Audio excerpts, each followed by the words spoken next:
Buenas tardes. Bienvenidos al ciclo de actividades por videoconferencia que brinda el Colegio Público de Abogados de la Capital Federal.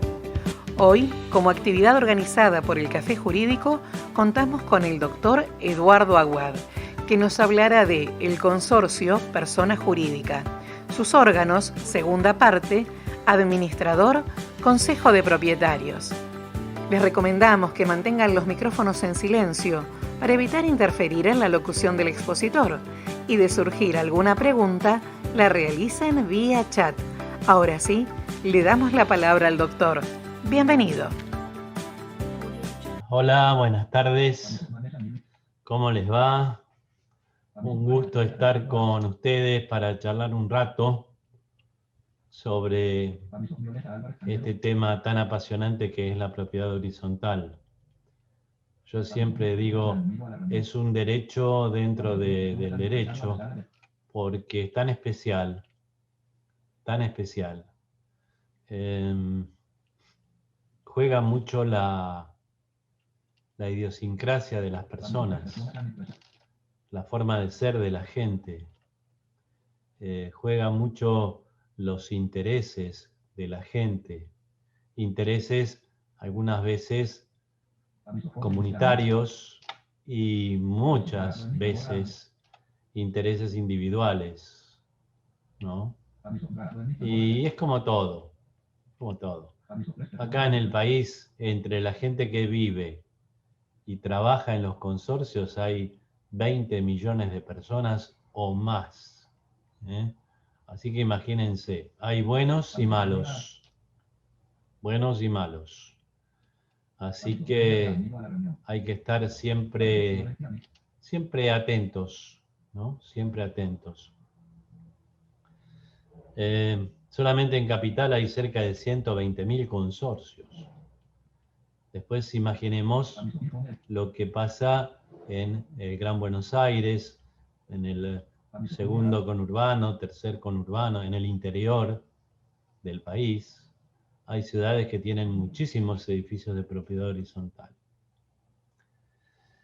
Y lo que yo noto es que hay mucha gente que necesita saber de cosas de propiedad horizontal, ¿no? Hay muchos que se interesan por saber, a otros no les importa. Pero es bueno saber. ¿Y por qué es bueno saber? Porque la gente vive en la propiedad horizontal. Es su hogar. Su hogar. Y no es desde la puerta del departamento para adentro.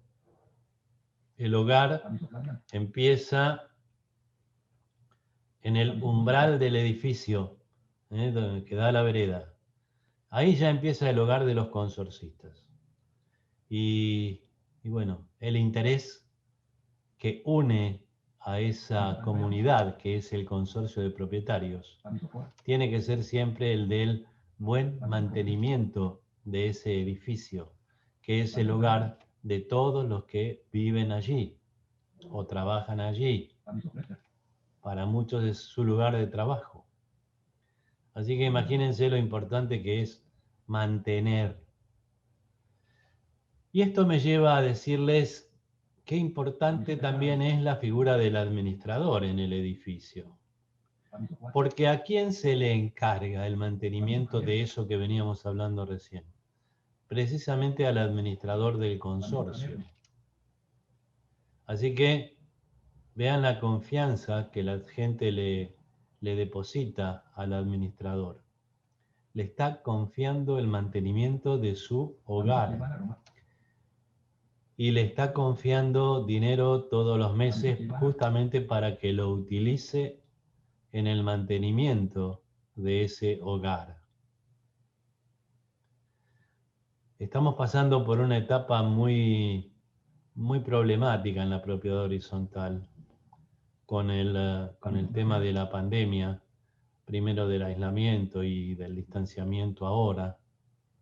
Hay muchos consorcios que están en graves problemas por eso, porque tienen la desgracia a lo mejor de tener un mal administrador que dice, con este tema de la pandemia, del distanciamiento, yo no puedo hacer asambleas porque están prohibidas.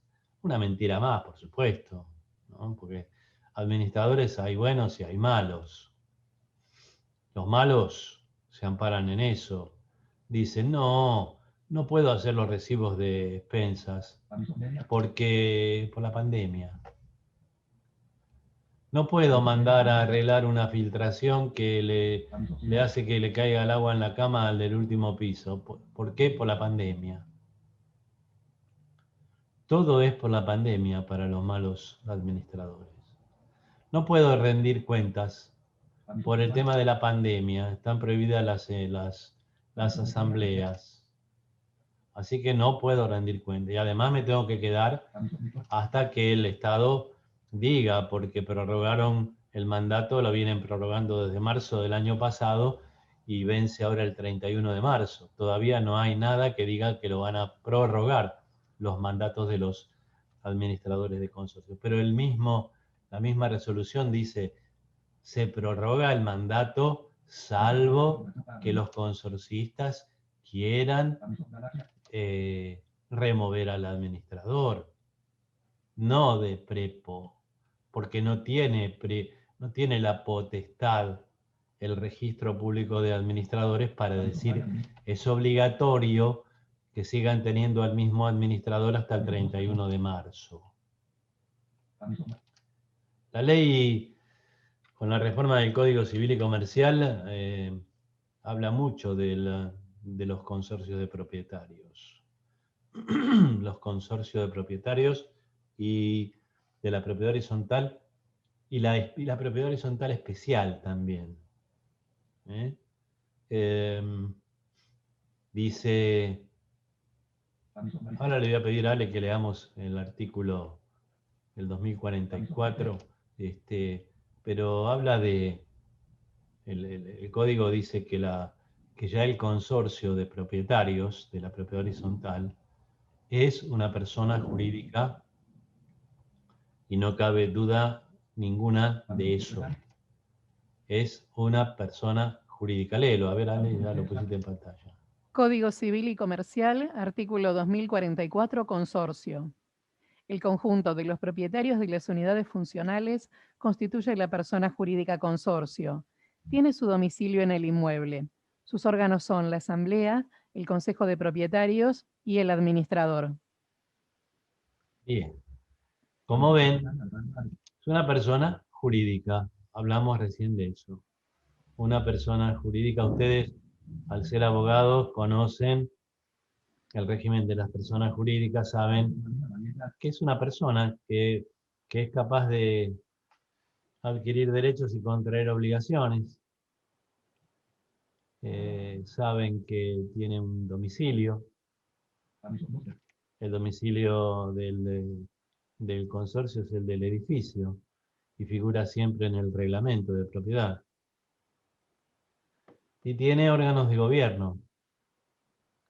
Los órganos de gobierno dice que son la asamblea, el administrador y el consejo de propietarios. Cada uno tiene sus funciones específicas en la vida del consorcio. En la vida del consorcio. Lo ideal es que todas esas personas que conforman esos órganos de gobierno sean buena gente, pero lamentablemente no es así. Y lo demuestra la cantidad tremenda de problemas que hay en los edificios. Los problemas que hay con el administrador, los problemas que hay entre consorcistas, los problemas que hay entre consorcistas y los empleados del edificio. Hoy en día está peor eso, porque hay muchos empleados que están dispensados de ir a trabajar. Y el consorcio le tiene que pagar el honorario, perdón, el sueldo. Y no van a trabajar.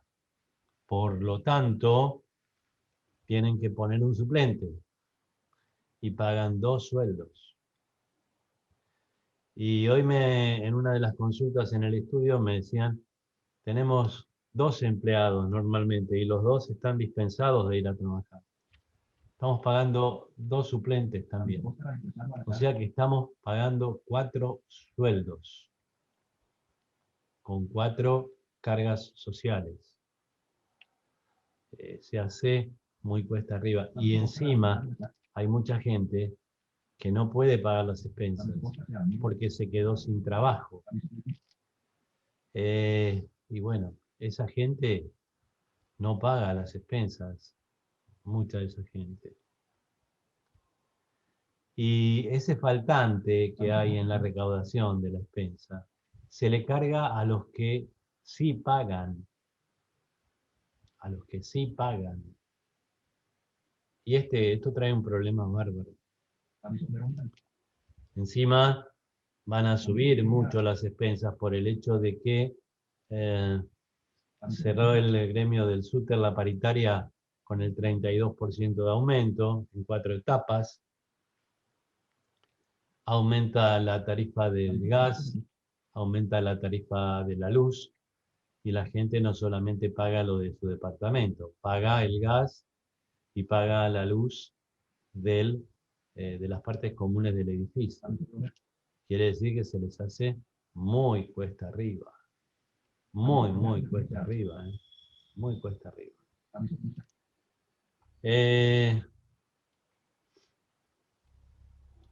Dijimos que el consorcio tiene órganos de gobierno, uno de los cuales es el administrador del consorcio. El administrador del consorcio tiene que dar confianza a los consorcistas. Tiene que ser una persona confiable. Maneja dinero ajeno. Maneja el mantenimiento del hogar ajeno. Así que tiene que ser una persona impecable. Tendría que serlo. Hay muchos que lo son, pero hay muchos también que no lo son. Muchos que no lo son. Entre los consorcistas estoy notando que hay mucha menos tolerancia en esta época. Y es por el asunto de que hay mucha gente que está mucho en su departamento, mucho más que antes. Entonces, los ruidos que antes eran en algunos momentos, hoy son de día y de noche. Hay gente que le cambió el sueño y duerme de noche, de día en vez de dormir de noche. De noche hacen ruido. Los pibes juegan a la pelota a las 2 de la mañana en algún departamento. Y les cuento esto porque son consultas que llegan al estudio. Gente que hace la consulta y cuenta. Gente que se pone a correr los muebles a las 2 de la mañana. O ponen la música o la televisión fuerte a esa hora. Claro, cambiaron el sueño y bueno. Otros se quejan porque arriba hay dos nenes y se quejan porque los nenes caminan por el departamento. Este es el otro extremo, ¿no? Por eso digo, la tolerancia. Qué palabra que encierra tanto en el ámbito de la propiedad horizontal. Se debe ser tolerante. Se debe tolerar. Y en esta época de distanciamiento, se debe ser un poco más tolerante que en otras épocas, para evitar conflictos. No se olviden que el texto del virus se va a ir, pero los vecinos van a seguir viviendo en el edificio. Entonces, todo lo que hoy es pelea, rencilla, insulto, grito, humillación, no sé, querer molestar al otro, todo eso va a quedar, porque quedan los vecinos en el edificio. Salvo aquellos que se muden, se vayan, pero quedan. Y el virus se va a ir y vamos a volver a la normalidad. Muchos de esos problemas que se están creando ahora van a terminar en la justicia. muchos. Espero que estén preparados para trabajar porque va a haber mucho trabajo. Y cuando digo va a haber mucho trabajo, no solamente en tema de propiedad horizontal, en la abogacía en general, porque hay miles de personas esperando que la justicia empiece a trabajar para iniciar cosas. Y entonces va a venir un trabajo muy grande, muy grande. En propiedad horizontal, ni hablar. El administrador de consorcio puede ser una persona física, una persona jurídica, puede ser un miembro del consorcio, puede ser un tercero. Es decir, no hay limitaciones, salvo las que imponen las leyes locales para administrar un consorcio, ¿no? Por ejemplo, en la capital federal, la ley 941 dice que hay una obligación que es para todos los administradores de consorcio, porque se dividen en administradores onerosos, administradores gratuitos. Sin embargo, hay una sola obligación que es común a ambos, y es la de estar inscriptos en el registro público de administradores de consorcio de la Ciudad de Buenos Aires. Esto quiere decir que no se puede administrar un consorcio en la Ciudad de Buenos Aires si no se está inscripto en el registro público de administradores de consorcio de la Ciudad de Buenos Aires. El que no está inscripto no puede administrar. Y hay algo acá que ya se los voy a contar, porque si no después me voy a olvidar. Como es la única obligación que la ley 941 le impone a los administradores gratuitos y voluntarios, los voluntarios tienen que ser miembros del consorcio, es decir, tienen que tener una propiedad en el consorcio que van a administrar. Si no tienen una propiedad o el asiento de la vivienda o el asiento de sus negocios, en una propiedad no pueden ser voluntarios. No pueden ser voluntarios y gratuitos. Sin embargo, para estos administradores voluntarios, como les dije, la única obligación que le impone la 941 es la de estar inscritos en el registro. Y no les hace hacer un curso de administración de consorcio. A mí me parece una barbaridad. Porque se puede tener muy buena voluntad para aprender a administrar. Para administrar un consorcio. Pero si no se sabe administrar, hay que aprender, porque se puede meter en un lío importante a los consorcios. Un curso de administración de consorcios dura 40 horas. Y son 40 horas los privados, ¿no? Los que damos acá en el estudio. En el colegio es otra carga horaria, mucho menor, porque ya se da para profesionales del derecho. Pero ahora está por empezar el curso de administración de consorcio. Creo que empieza el lunes 22 para abogados en el colegio, también por vía Zoom. Así que, pero ahí se estudia, ¿eh? Se estudia y mucho, mucho. El que lo haya hecho o el que lo quiera hacer, se va a dar cuenta que se va a estudiar, que se estudia y mucho.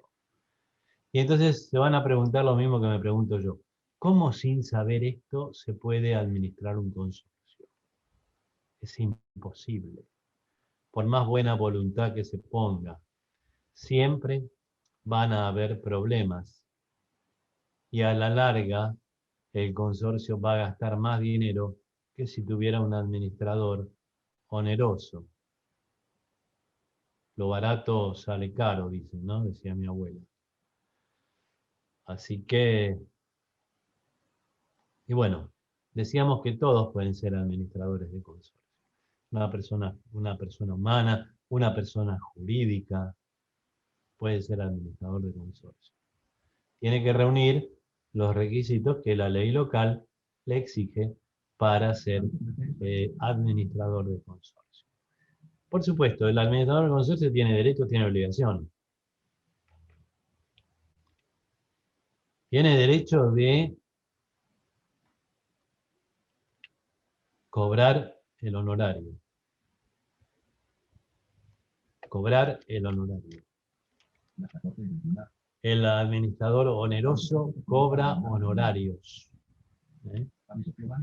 Cobra honorario. ¿Quién le fija el honorario? Yo digo, se lo fija él mismo. Pero ¿quién se lo aprueba? El honorario que se fija el administrador. El que se lo aprueba es la asamblea.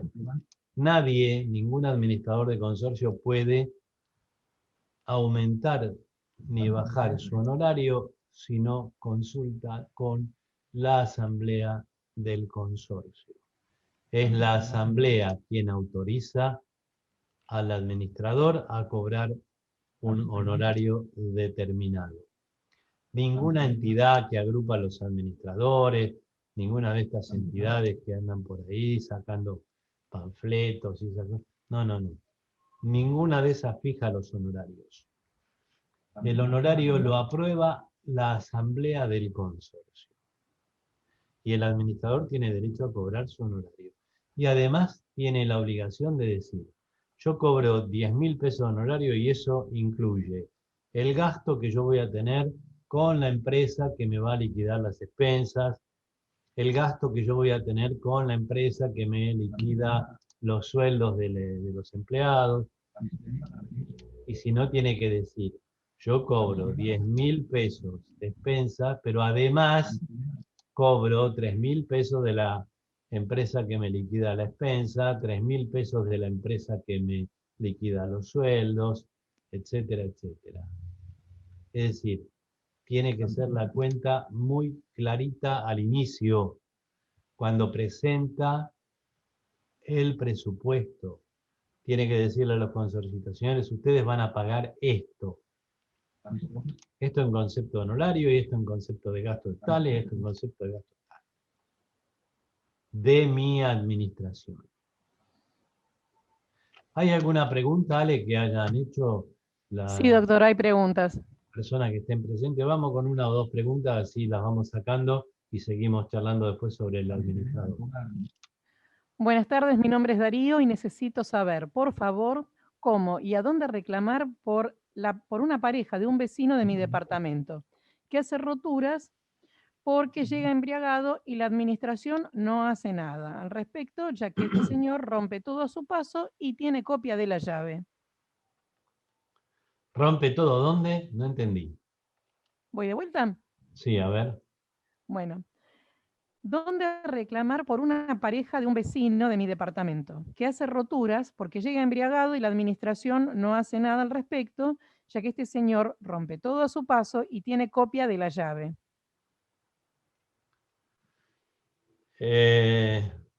Si tienen cámara en el edificio, tiene que estar en la cámara lo que rompe. Y si esa persona va al departamento de uno de los consorcistas, y se sabe que es esa persona la que rompió o alguien lo vio o tienen pruebas de que lo vio, esa reparación lo tiene que pagar directamente la persona dueña del departamento donde va a visitar este señor que tiene llave del consorcio. Así que reclámenle al administrador que le cobre directamente como gasto particular la reparación de lo que este señor destruye en su entrada. ¿Eh? Sí, otra pregunta, Ale. De Verónica, quisiera saber si se puede hoy realizar una asamblea autoconvocada para remover al administrador de forma presencial en una terraza o en un lugar cerrado con distancia. Bien, Vero, le vamos a contestar. Verónica, está el decreto por el cual se dice que las reuniones no pueden ser de más de 10 personas, las presenciales. Por lo tanto, pueden haber 10 personas reunidas en una terraza o en un lugar con el debido aireamiento, la debida aireación, mejor dicho, y conservando la distancia, por supuesto, el distanciamiento social, el uso de barbijo, la higiene de las cosas que se vayan a tocar, a utilizar, pero no más de 10. Si son hasta 10 propietarios, todo bien.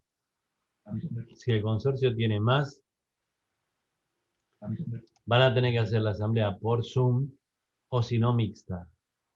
Hasta 10 presentes y el resto por vía Zoom. Vamos con otra pregunta, Ale. Buenas tardes, doctor Aguad. Un placer oírlo como siempre. Una consulta. Titular registral de una unidad está fallecido. Hay sucesión y herederos con declaratoria sin inscribir aún. La deuda por expensas es posterior al deceso. ¿Corresponde el fuero a tracción y qué trámite en el juzgado sucesorio el ejecutivo de expensas? Y sí, van a tener que hacer el ejecutivo contra la sucesión. Van a tener que hacer el ejecutivo contra la sucesión. Porque al no haber herederos todavía designados, lo que sí debe haber es un administrador de la sucesión. Así que por eso es el tema de que se tiene que dirigir contra la sucesión el juicio ejecutivo. Bien, después ¿Una seguimos más? con las preguntas. Ah, Bueno, una más y Claudia, ¿qué hacer cuando el administrador no paga las cargas sociales del personal del consorcio? ¿El consorcio luego tiene que pagar intereses, honorarios de abogados, etcétera? miren, cuando el administrador no paga las cargas sociales del consorcio, hay que ver por qué no las pagó, ¿no? Pero si no las pagó porque es un pícaro, hay que echarlo directamente. Hay que echarlo. Y hay que responsabilizarlo por los gastos en los que va a verse obligado a hacer el consorcio en demasía de lo que tuvieron que pagar si hubieran pagado puntualmente. El administrador tiene la obligación de pagar las cargas sociales. Y después vamos a ver que esto tiene que ser una de las cosas que el Consejo de Propietarios tiene que tener mayor cuidado en revisar, controlar que el administrador esté pagando todo eso. Y si el administrador no lo paga, repito, porque es un pícaro, hay que removerlo. Y responsabilizarlo. Porque, ojo, hay administradores que llegan al delito, de algunos malos, porque recaudan el dinero para las cargas sociales, pero se lo guardan para ellos, no aportan, no lo pagan, y ellos cobraron. Esto es una estafa y debe ser denunciada y debe ser el mal administrador, en este caso estafador, debe ser procesado y debe ser condenado como corresponde. Hay de esos, ¿eh? Hay. Bien, estábamos hablando de que los administradores tienen obligaciones. Poné el artículo, por favor, Ale, de las obligaciones del administrador en pantalla. Lo vamos a ver nomás. Ahí está, lo vamos a ver. Léelo un poquito, Ale, así nomás y después lo terminan de leer cada uno en sus casas. Artículo 2067, derechos y obligaciones. El administrador tiene los derechos y obligaciones impuestos por la ley, el reglamento y la asamblea de propietarios. En especial Sí, debe, ¿perdón? sí. En especial debe: A, convocar a la asamblea y redactar el orden del día. B, ejecutar las decisiones de la asamblea. C, atender a la conservación de las cosas y partes comunes y a la seguridad de la estructura del edificio y dar cumplimiento a todas las normas de seguridad y verificaciones impuestas por las reglamentaciones locales. B. Practicar la cuenta de expensas y recaudar los fondos necesarios para satisfacerlas. Para disponer total o parcialmente del fondo de reserva, ante gastos imprevistos y mayores que los ordinarios, el administrador debe requerir la autorización previa del Consejo de Propietarios. ¿Qué cambio? A la otra primera. Rendir cuenta documentada dentro de los 60 días de la fecha de cierre del ejercicio financiero fijado en el reglamento de propiedad horizontal. F. Nombrar y despedir al personal del consorcio con acuerdo de la asamblea convocada al efecto. G. Cumplir con todas las obligaciones derivadas de la legislación laboral, previsional y tributaria. Bueno, para. Como ven, son muchas las obligaciones de los administradores. Nacen, como dice el artículo, nacen de tres fuentes distintas: la ley, el reglamento y la asamblea del consorcio. Así que miren lo importante que es conocer la ley.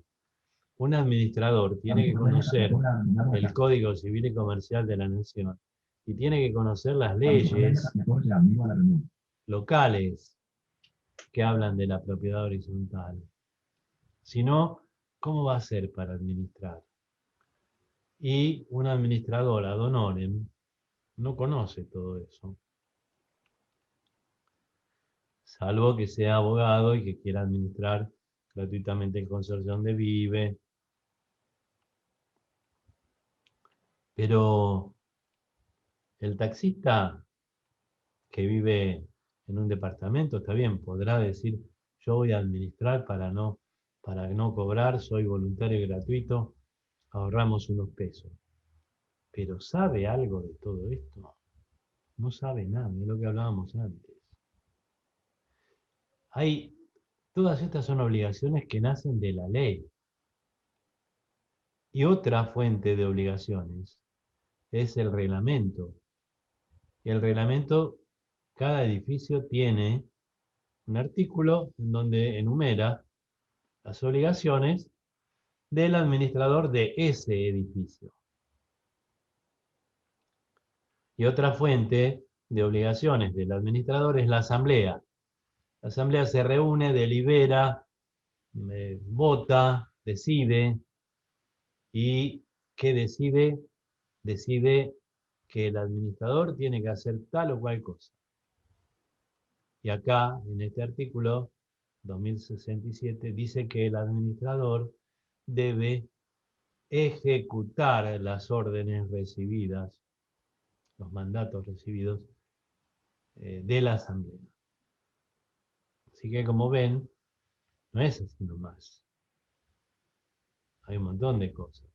Ahí dice, el administrador tiene que consultar a la asamblea cuando va a tomar o va a echar algún miembro algún empleado del consorcio. Y esto se da porque antes se vendían las porterías. Decían, en la portería que del consorcio, un consorcio que estoy administrando, ganan 70.000 pesos. Che, ¿la querés? La vendo por 3 sueldos. Y se la vendían al mejor postor. Ahora se terminó eso. Cuando un administrador quiere contratar a alguien, tiene que tener el visto bueno de la asamblea. Si no está mal contratado. Si no está mal contratado. Y es responsable por lo que le pudiera pasar al consorcio. En la ciudad de Buenos Aires está el registro público. Pone un poquito la 941, ¿vale? Sí, doctor. Está el registro público de administradores de consorcio de la ciudad de Buenos Aires, que es el registro que entrega la matrícula de quienes quieren ser administradores de consorcio, y controla la matrícula. Y en ese registro en ese registro creado por la 941, los propietarios pueden hacer denuncias contra los administradores de consorcio. Ahora que vieron la 941, después se la pueden bajar ustedes si la quieren leer más profundamente. No tenemos tiempo hoy. Pero ahora le voy a pedir a Ale que comparta la pantalla del formulario que tiene el Registro Público de Administradores de Consorcio para realizar denuncias en el registro. Y yo les puedo asegurar que cuando algún administrador incumple con algo de esto, según la gravedad del incumplimiento, las sanciones que le aplican son elevadas, ¿eh? La sanción puede ir desde un apercibimiento hasta la exclusión en la matrícula, pasando por multas, pasando por suspensión en la matrícula, pasando por una sanción mixta, pero hay multas que son carísimas. 100, 200, 200 y pico de mil pesos. La vez pasada yo asistí a la máxima caradurez, que no es la máxima, porque siempre hay más, ¿no? Siempre hay más, de un mal administrador. Una consorcista lo denuncia en el registro con la planilla correspondiente, todo ok. El registro hace la audiencia de conciliación primaria, que es lo que hacen siempre defensa del consumidor. Ahí no se llega a un acuerdo entre denunciante y denunciado. Por lo tanto, la denuncia pasa al área de procedimiento del Registro Público de Administradores de Consorcio, hacen el procedimiento, termina el procedimiento y lo condenan al administrador. Lo condenan con una multa de 70.000 pesos. Dentro de todo, no muy pesada la multa. ¿Qué asombro tiene la denunciante? Que a fin de mes, en la liquidación de expensas, venía como gasto de todo el consorcio 70.000 pesos de dinero que hubo que abonar al Registro Público de Administradores de Consorcio. O sea que la multa por su mal desempeño, este cretino, porque otra cosa no se le puede decir, se la hizo pagar al consorcio. O por lo menos pretendió, porque después hicieron algunas cosas que terminaron haciéndole pagar más de lo que tendría que haber pagado si pagaba directamente. Antes de pasar al Consejo de Propietarios, le damos 2 o 3 preguntas, Alex. Bueno, había una pregunta que usted ya contestó y hay una aclaración, dice, por el tema de pagar las cargas sociales. Dice, si no hay saldo a favor y no le alcanza para pagar las cargas sociales, ¿qué se hace? Y hay que aumentar las expensas, muchachos. Lamentablemente, las cargas sociales son una obligación del consorcio. Hay que pagarlas. Y si no alcanza la plata, hay que aumentar. Y si aún así le dicen al administrador, señor, no pague las cargas sociales, el administrador tiene 2 opciones: o arriesgarse a quedarse sin pagar las cargas sociales y asumir después lo que le pueda venir, o renunciar e irse, porque le están obligando a incumplir con la ley. Una de las obligaciones del administrador es cumplir con toda la legislación laboral. Lo dice el Código Civil y Comercial de la Nación. Entonces, si a mí en un trabajo me obligan a incumplir la ley, la incumplo y me banco lo que me pase, o no la incumplo y me voy. Así que cuando no hay fondos, muchachos, hay que ver de subir un poquito la expensa y hacer frente a esas obligaciones. ¿Qué más, Ale? En caso de que una asamblea se celebre en forma presencial con más de 10 personas, ¿Se puede impugnar? ¿Es válida? Estaríamos frente a la violación del artículo 205 del Código Penal, porque esto estaría favoreciendo la propagación de un virus en pandemia. Entonces, por eso no se deben hacer las asambleas con más de 10 personas en forma presencial.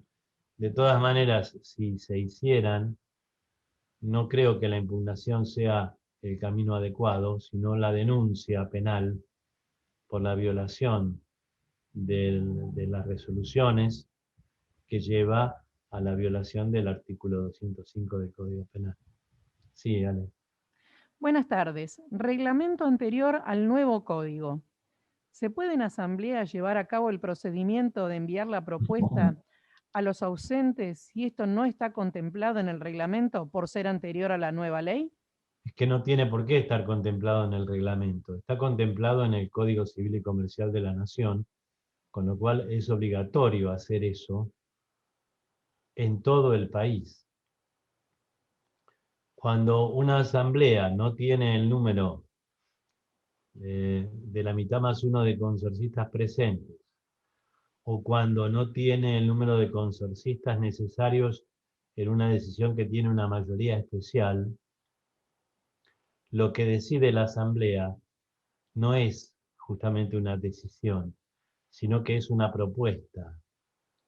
Esa propuesta, por falta de, de cantidad de personas presentes en la asamblea, debe ser comunicada a los ausentes dentro del periodo de 15 días posteriores a la celebración de la asamblea.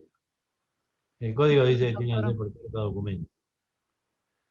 Después de esos 15 días, o sea, después de notificadas las personas, los ausentes tienen que votar o pueden votar por el sí o por el no sobre la propuesta de la asamblea. Si votan por sí, se suman a los votos del sí. Si votan por no, se suman a los votos por no. Y si no votan, se suma a los votos del sí. ¿Mm? Así que vale el Código Civil y Comercial de la Nación. Una pregunta más, Ale. Sí, disculpe, había una aclaración que decía la propuesta a los ausentes, el tema es cambiar al administrador.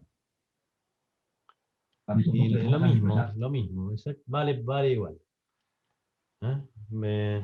Si no hay la cantidad de votos necesarios para removerlo, y ustedes lo que quieren es removerlo, porque no le venció todavía el mandato, tendrán que ver qué mayoría pide el reglamento, y si no está esa mayoría, le comunicarán a los ausentes y los ausentes votarán después o no votarán. Una más. Buenas tardes. Si la administración no muestra jamás boletas, facturas, comprobantes de pago a proveedores, presupuestos, excusándose en que están disponibles en la administración, perdón, que abre 3 horas por día.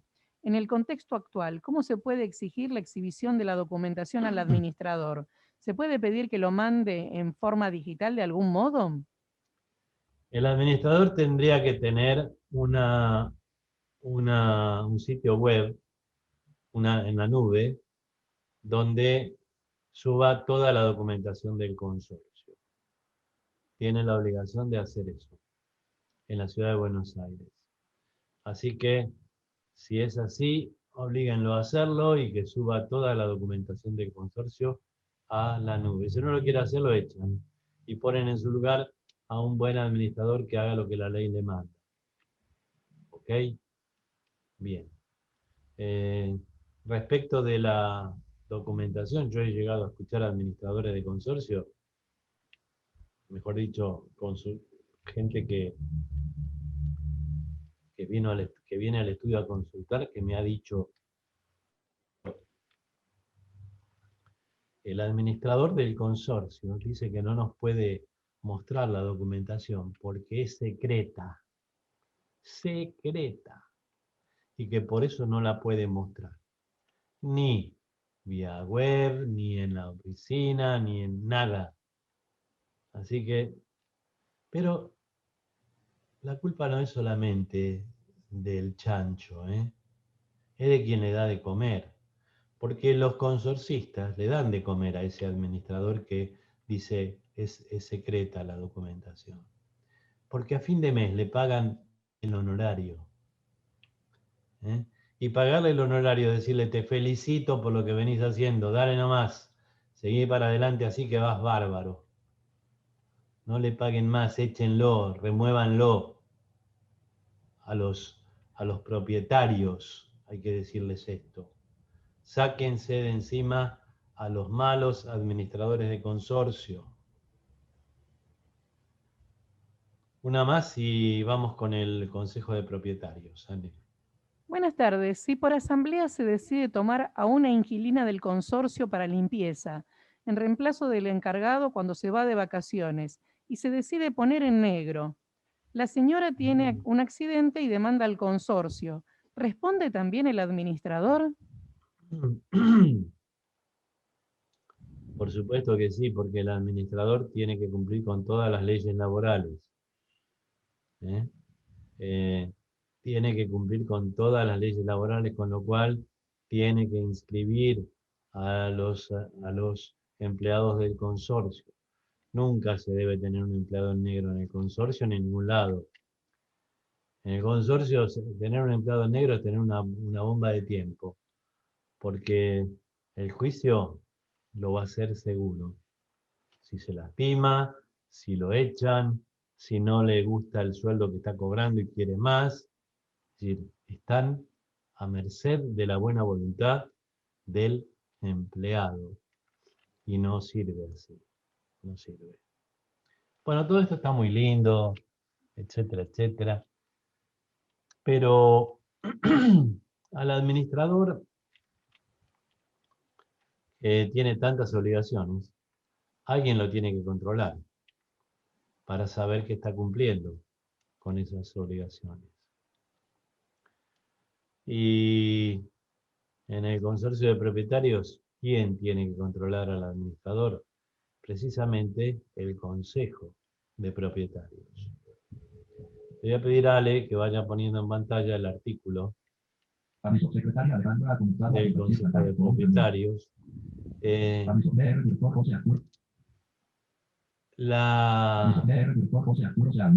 La gente del consorcio tiene que elegir a la mejor gente para formar el consejo de propietarios. Porque hay muchos que forman parte del consejo de propietarios por una ambición personal, muchos por una ambición de poder. Se hacen llamar, algunos dicen, bueno, hagamos el consejo, yo soy el presidente del consorcio, no existe ese cargo, pero se hace llamar presidente del consorcio. Tipo que necesita poder, no lo tiene, no lo puede ejercer en ningún lado, prácticamente ni siquiera en su casa, y encuentra en los pasillos del consorcio un lugar apropiado para gritar, para hacer que él es el que dirige todo ahí, es el presidente. Cuidado con esta gente. Cuidado con la gente que eligen para el consejo de propietarios y se hacen amigos del administrador. Amigos o cómplices. Y le dicen, arreglame, comprame esta alfombra, que yo no me la puedo comprar, alfombrame el departamento, empapelámelo, todo ok, y tenés la protección mía desde el Consejo de Propietarios. Esto pasa también. Por eso digo, hay que elegir a la mejor gente del edificio. Si se quiere tener consejo de propietarios, yo siempre recomiendo tenerlo, ¿no? Porque ahora vamos a leer el artículo y vamos a ver que es potestad del consorcio tener o no consejo. A ver, Ale. Código Civil y Comercial, capítulo 6, Consejo de Propietarios, artículo 2064, atribuciones. La Asamblea puede designar un consejo integrado por propietarios con las siguientes atribuciones. A. Sí. Convocar a la asamblea y redactar el orden del día si por cualquier causa el administrador omite hacerlo. B. Controlar los aspectos económicos y financieros del consorcio. C. Autorizar al administrador para disponer del fondo de reserva ante gastos imprevistos y mayores que los ordinarios. D. Ejercer la administración del consorcio en caso de vacancia o ausencia del administrador. Y convocar a la asamblea si el cargo está vacante dentro de los 30 días de producida la vacancia. Excepto en los casos indicados en este artículo, el Consejo de Propietarios no sustituye al administrador ni puede cumplir sus obligaciones. Bien. Fíjense cómo empieza el artículo, ¿no? Qué rico que es en cuanto a expresiones. Dice, la asamblea podrá nombrar un consejo de propietarios. Nos está diciendo que ¿quién elige al consejo de propietarios? Lo elige la asamblea. No el administrador. Hay muchos administradores que le dicen a los consorcios, señores, fulano, mengano y sultano, van a ser miembros del consejo porque yo elijo a esos tres y voy a trabajar con ellos. Echen al administrador que dice eso. Entonces dice, la asamblea elige, podrá elegir. Esto quiere decir que en un consorcio de propietarios puede o no haber consejo de propietarios. Y dice elegir a los miembros del consejo de propietarios. Esto quiere decir que se termina con la discusión de si la nuera del dueño del cuarto C puede ser miembro del consejo o la pareja de, no sé, de la hija del quinto B puede ser miembro del consejo.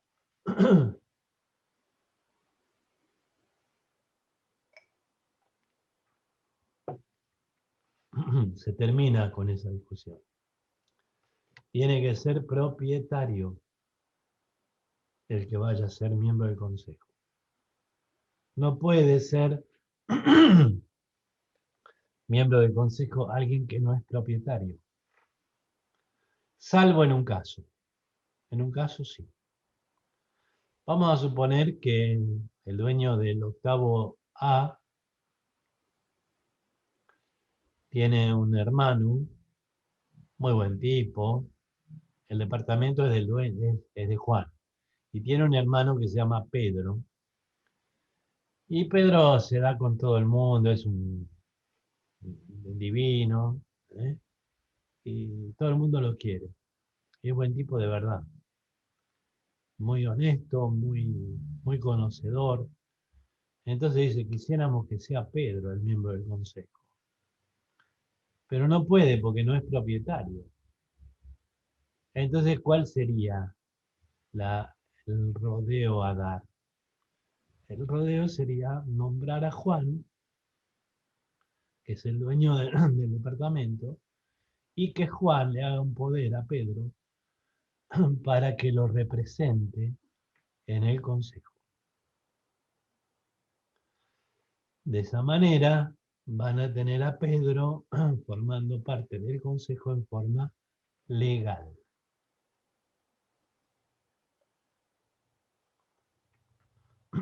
Como verán en este artículo, el consejo tiene atribuciones, obligaciones que tiene que cumplir. Si del incumplimiento de estas obligaciones surge un daño para el consorcio, cuidado que los miembros del consejo pueden llegar a ser responsabilizados patrimonialmente para lograr la reparación de esos daños que sufrió el consorcio por el incumplimiento de los miembros del Consejo de Propietarios. Por ejemplo, lo que hablábamos antes, el pago de las cargas sociales. Hay Hay administradores de consorcio que dejan de pagar 3 años las cargas sociales. Y claro, después se le viene el SUTER, se le viene el AFIP, se le viene Dios y María Santísima al humo con los juicios y hay que pagar cientos de miles de pesos todos juntos con los intereses que son otros cientos de miles, porque se le hizo juicio. Y el Consejo de Propietarios que está en ese edificio, ¿qué hizo? Que no controló que en 3 años el administrador no pagó la carga social. Ahí está la responsabilidad. ¿Ok? Bien, lean con detenimiento el artículo y ahí van a encontrar todas las obligaciones del Consejo de Propietarios. Y es bueno, ¿eh? Es bueno asesorar a la gente en el sentido de decirle, tengan un consejo de propietarios porque es la mejor forma de estar protegidos. Porque de esa manera no tienen que ir a controlar todos al administrador. Se elige a la mejor gente para que lo controle y los demás descansan en esa buena gente que trabaja para todo el resto. Vamos a 3 o 4 últimas preguntas, ¿sale? Sí, el administrador alquila un departamento en el edificio para el encargado y sigue abonando expensas extraordinarias, ABL y AISA con el alquiler, y no denuncia el contrato en la FIP. ¿Qué se hace? Además, le compró un termotanque nuevo que se quemó al departamento del portero y lo pasó por expensas. ¿Eso no lo debe abonar el dueño? ¿Qué se puede hacer para pagar expensas? ¿Qué se puede hacer para pagar expensas, pero lo que se debe realmente pagar? Hay que controlar al administrador a ver qué está haciendo. Dice que le alquiló un departamento al portero. A ver, léela de vuelta. Sí, tiene una redacción extraña. Administrador alquila departamento en edificio para encargado y sigue abonando expensas extraordinarias y ABL y AISA con el alquiler y no denuncia contrato en AFIP. ¿Qué se hace? Además, le compró termotanque nuevo que se quemó en departamento del portero y lo pasó por expensas. ¿Eso no lo debe abonar el dueño? ¿Qué se Sí, puede hacer claro. para pagar expensas, pero lo Está que se bien. debe realmente pagar? Primero, hay que denunciar el contrato en la FIP. Si no lo denuncia el, el, el administrador, denúncienlo ustedes como miembros del consorcio. Hay que denunciarlo en el contrato. Segundo, el termotanque en este caso, le corresponde pagarlo al dueño del, del departamento, si es que se estropeó el aparato, porque se estropeó por la edad o por lo que fuera, pero si fue mal uso del portero que vive ahí, del inquilino, lo tiene que pagar el inquilino. El inquilino en este caso es el empleado del consorcio, ¿eh? Por lo tanto, el consorcio le tiene que dar una vivienda digna a su portero y tiene que arreglarle el termotanque. Es una cadena, pero ustedes son abogados y me entendieron. Sí, ¿qué más, Ale? Los ausentes que reciben la propuesta, ¿cómo votan? Votan por la misma vía que recibieron la propuesta. ¿Qué más? Si inicio el administrador inicia una demanda en mayo 2020 en pandemia y en el certificado de deuda puso que no había consejo en el edificio. Yo demostré en el traslado que sí había consejo, adjuntando copia de las actas de nombramiento y la contestación del traslado. La actora dice que tengo razón y se excusa que mintió al juez diciendo que como no tenía acceso a las oficinas, no pudo tener acceso a las actas y por eso desconocía que había consejo de propietarios, porque su constitución fue anterior a su nombramiento. Cuando inicia la demanda, la administración estaba a 2 meses de terminar su primer año de mandato. Uy, qué largo. Adjunta a su contestación un nuevo certificado de deuda firmada por el Consejo, pide al juez que se lo tome por válido. ¿Es válida la excusa? ¿Es válido el nuevo título ejecutivo? Entiendo que no, pero como es expensas, dudo. Gracias y disculpe que es tan largo. El título ejecutivo tiene que tener la firma del Consejo de Propietarios en caso de que lo haya, y si se subsanó el inconveniente, se presentó el título ejecutivo como corresponde, será ese título ejecutivo eh, el que se va a ejecutar. El anterior, por supuesto, no sirve, no vale, así que, pero de todas maneras, el administrador, me parece que tienen que darle el camino a su ruta, porque un administrador que hace eso no sirve. No sirve. Una más. ¿Dónde hago el reclamo al consorcio? Porque a la policía se la llamó varias veces y no interviene. Mi vecina es inquilina. La pareja trae gente al departamento a cualquier hora. Además, las expensas se elevaron por las destrucciones que hacen en las partes comunes del edificio. ¿Se los denuncia a la fiscalía de turno? Hagan la denuncia en la fiscalía con pruebas, por supuesto, con pruebas, pruebas de cámaras, pruebas de testigos, no sé, las pruebas que tengan, y la fiscalía va a actuar. Actúa muy bien, ¿eh? Actúa muy bien la fiscalía. Última pregunta. Si un propietario muere y mientras no haya declaratoria de herederos, ¿los hijos pueden votar en la asamblea o formar parte del consejo? Tienen que iniciar la sucesión para que en la sucesión se nombre un administrador que será quien represente a los demás herederos y dueños de ese departamento. De esa forma va a tener la posibilidad de votar en asamblea. Bueno, quedaron preguntas sin contestar, pero el tiempo, como se dice en la televisión, el tiempo es tirano. Así que no me queda más que agradecerles a todos quienes están presentes en esta jornada y a todos aquellos que estén mirando todo esto por vía YouTube. Eh, Agradecerles muchísimo, agradecerle a la gente del Café Jurídico que trabaja tan arduamente para que cada martes tengamos en nuestro querido colegio eh, esta posibilidad de charlar de temas importantes del derecho. Esto es esfuerzo de quienes forman el café jurídico, esfuerzo de quienes concurren al café jurídico, esfuerzo del Colegio Público de Abogados de la Capital Federal, que crea este espacio para que todos podamos tener acceso a él. Les agradezco muchísimo a todos y nos vemos en la próxima vez que me toque estar con ustedes. Gracias y buenas tardes.